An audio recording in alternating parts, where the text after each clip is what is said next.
You know, most of the time, emails contain information that isn't much value to strangers. They're vulnerable to snooping, of course. Emails are, because they get tracked across the internet, across this big network, but some of them, most of them, hopefully, are of little value. If you're sending an email that contains sensitive information, you might want to consider encrypting it. And first of all, let's explain what we're talking about with encryption and encrypting. It's the same thing, only everything's jumbled up. So it's hidden, if you will. It's hidden. So the information's written out in text, but then a program comes along and jumbles up the letter. It's like playing those not the crossword games, those word puzzles in the newspaper.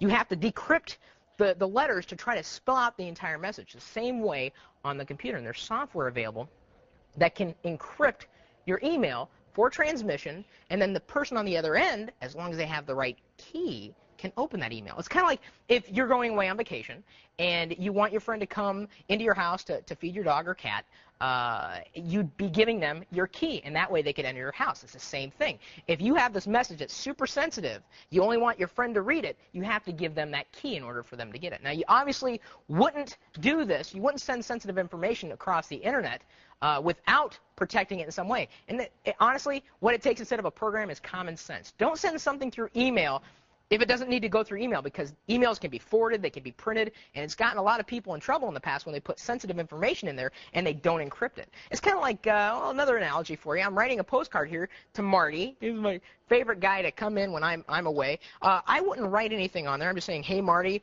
weather's here, wish you were fine. Then I would... Yeah, I meant to do that. There we go. Right there. Just actually says, hey there, Marty, that's all. Bad handwriting. This is not how you write handwriting. Anyway, I would not put any sensitive material on this card because, again, it's going through the mail, and anybody could see this. I mean, heck, I just showed it to you. If I wanted to be a little more secure about it, I might think about putting it into an envelope, maybe even a secure envelope, if you can get secure with it. And that's usually an envelope that has, like, little blue prints on the inside so that you can't hold it up to the light to see through it.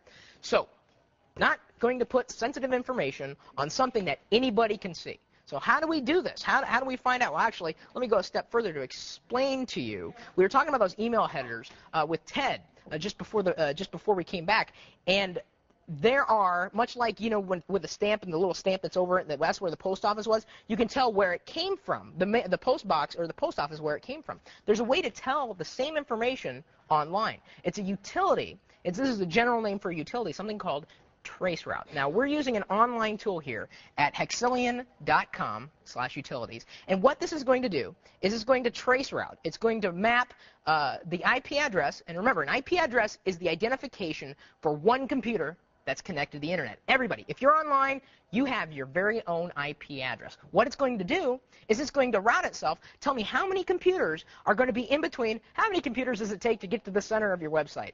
The world may never know. No, you don't want to lick the screen or anything, and you certainly don't want to crunch it. What this is doing in the background as I've pressed go is it's going to map out right there, tracing the route between one IP address and another. And it looks like it's going between all sorts of computers. And this is what's happening when you send just a simple email message. It's got to hop all across the internet in order to get to its destination.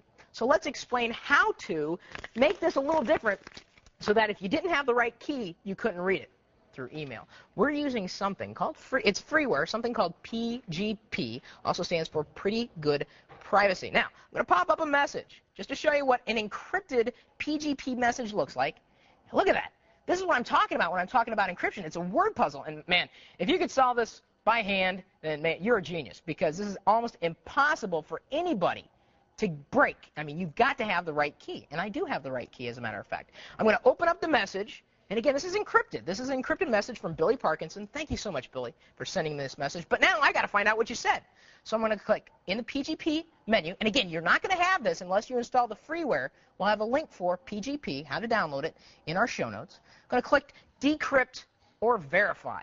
So it tells me which key was it sent with, or which key was it sent to. I gave Billy one of my keys. This is Chris Pirillo 2.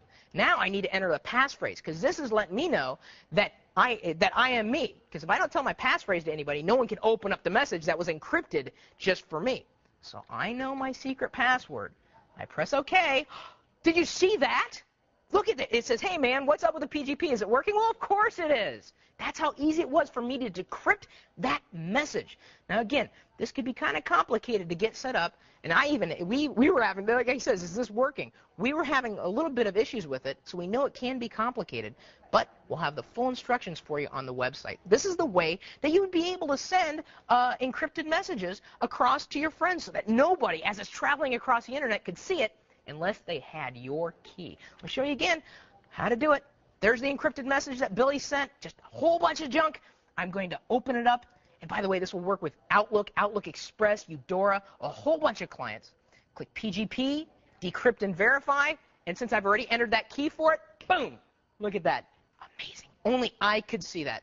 And of course, if you want more information and learn how to do this stuff on your own, go to our website. The address, of course, is at techtv.com/call-for-help.